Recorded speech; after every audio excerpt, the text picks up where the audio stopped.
Hello everybody, I'm MamaKitty and I'm here with Miss Shayla Black for my second ever video interview.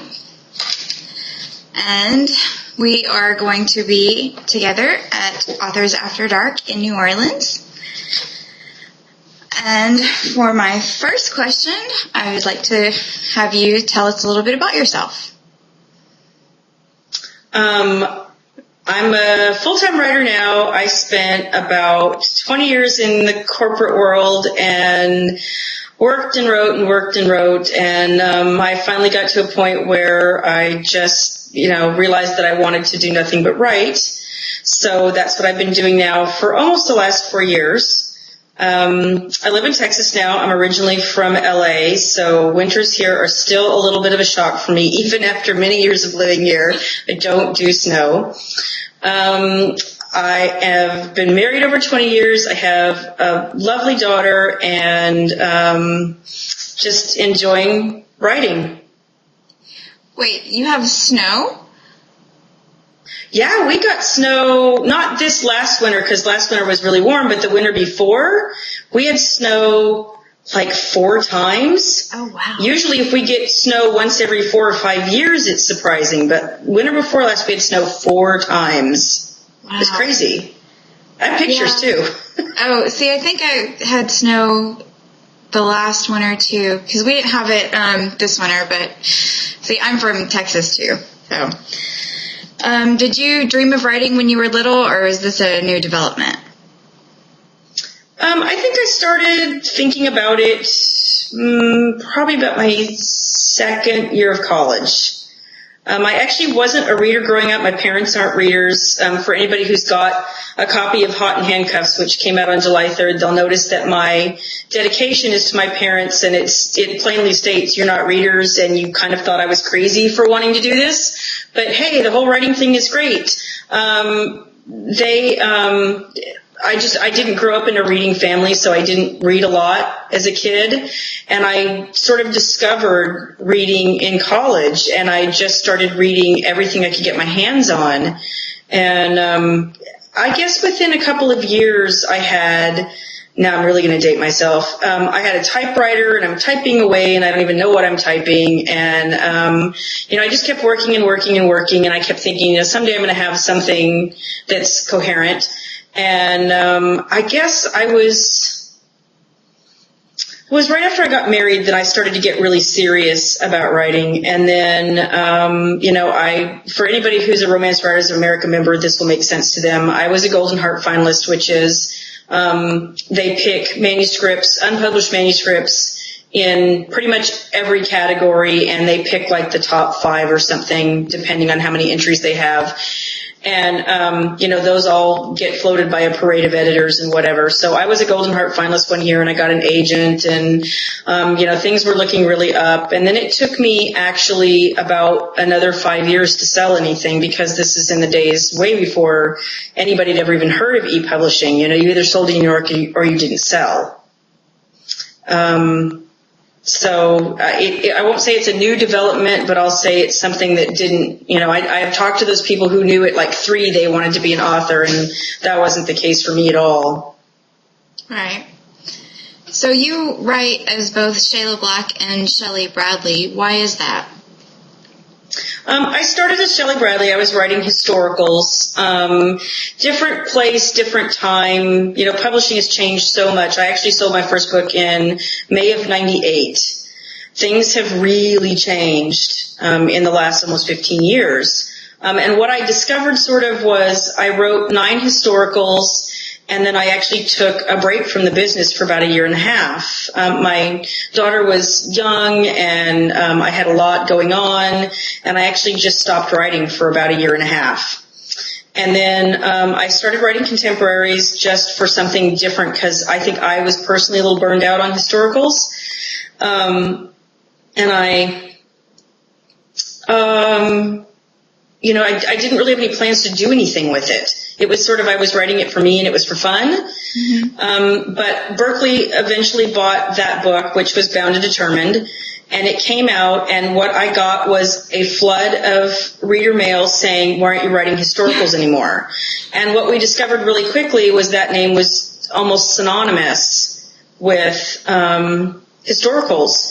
I did one more contemporary as Shelley Bradley, actually two more, and I just kept finding it really hard. My historical audience was really, really, married to me writing historicals, so we ended up deciding that it would be easier and make fewer people unhappy to start over with, and especially because I knew at that point that I was moving into erotic.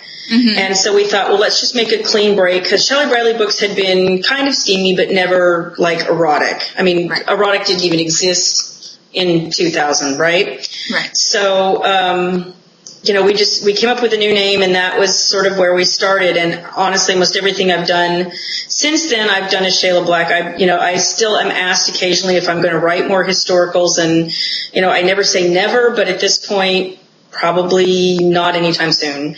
So I will probably just stay Shayla Black for the most part for a while.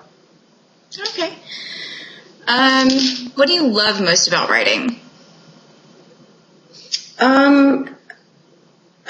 Well, kind of two things. The first thing is, you think about, you go to school, or you have a job, or you have your everyday life. And if you think about it, there's always rules and restrictions and things you can and can't do. But you sit down and write, and there are some guidelines, but honestly, you don't really have to put a leash on your imagination.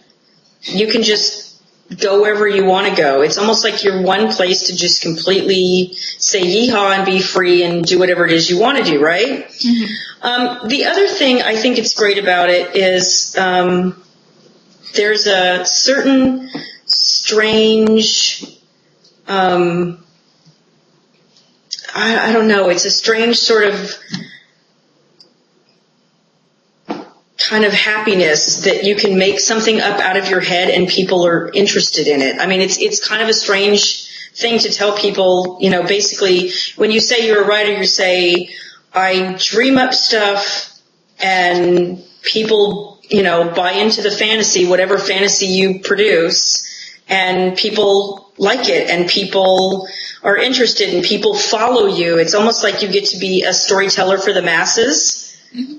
And you get to, and I've received so much wonderful email over the years from people who say I've affected their lives in so many different ways. It's just kind of a crazy, idea to sit there and think, for the little girl from suburban LA where I didn't even know what I wanted to do with my life, that I could wake up one day and suddenly have people, make something up and people being interested in it and following along, and it's almost like having a strange circle of friends.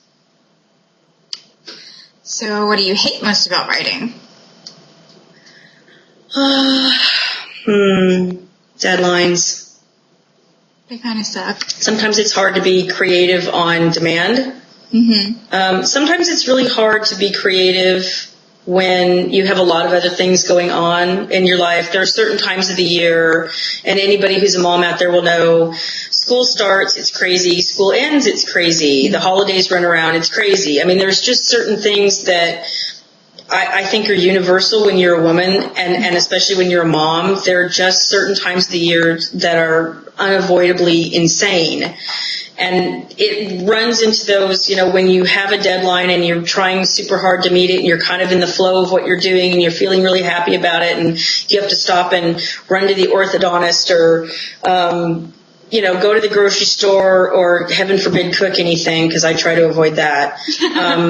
All of those things really, laundry, all of those things sort of get in the way, and it's, I think, frustrating a little bit to know that you have this date sort of breathing down your neck, but at the same time, you can't stop the rest of your life. So it's always a balancing act. I mean, I think that's another thing that's universal to women and especially mothers. We're always balancing something, and it's just, I think it's a little harder for me when you have to continue to be creative in the midst of some really mundane day-to-day things. Right. Are there any authors that inspire you? I know so many of them at this point. A lot of my peers, I would say I don't know about so much inspiring. I think a lot of us are so really supportive of each other. I know that if I have a question or a problem or anything, I have a whole group of people I can call and talk to and feel like, I'm not alone. And if they haven't been through it, they know somebody who's been through it. And there's always kind of that somebody can, figure it out, and we'll, go forth and I can feel like I'm going to get at least a sounding board who's going to understand what I'm saying, and that's kind of one of the best things in the world. I think one thing that's different from corporate America is, the support system.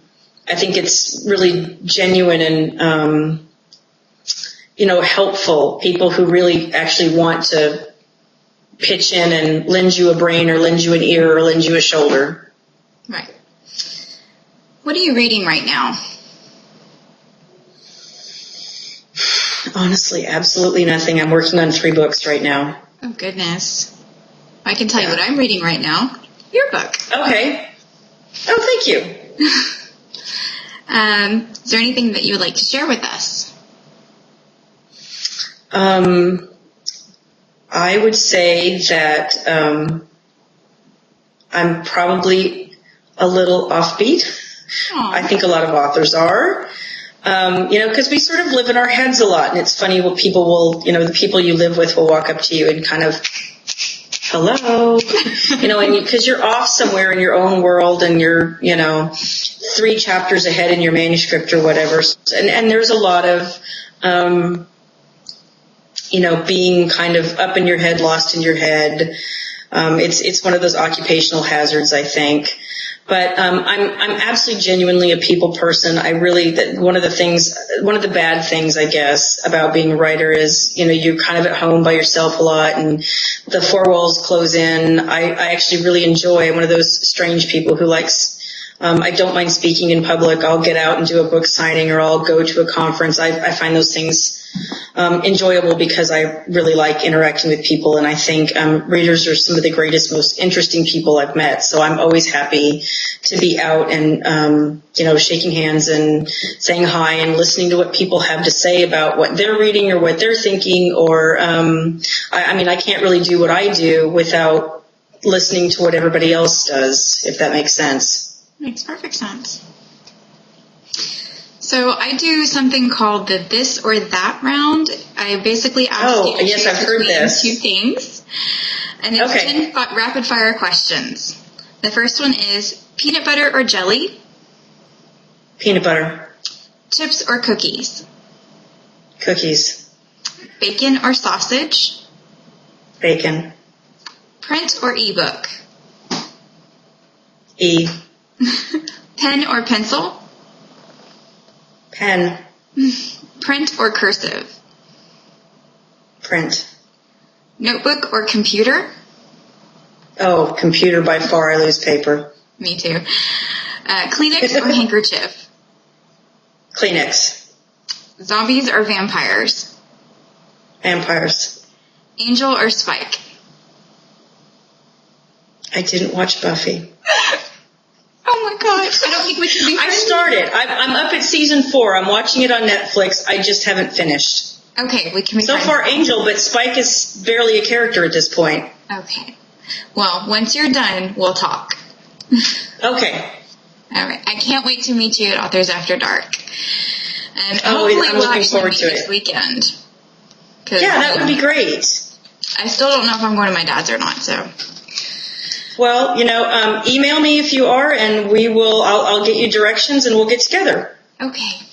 Well, it was lovely meeting you via whatever this is called. Ovo, something? Uvu? Yeah, I've never heard of it, but it works. Yeah, this is great. So, have a great night, and... You too. All right, bye. Oh, lovely meeting you. Thank you. Bye. Bye. I don't know how to...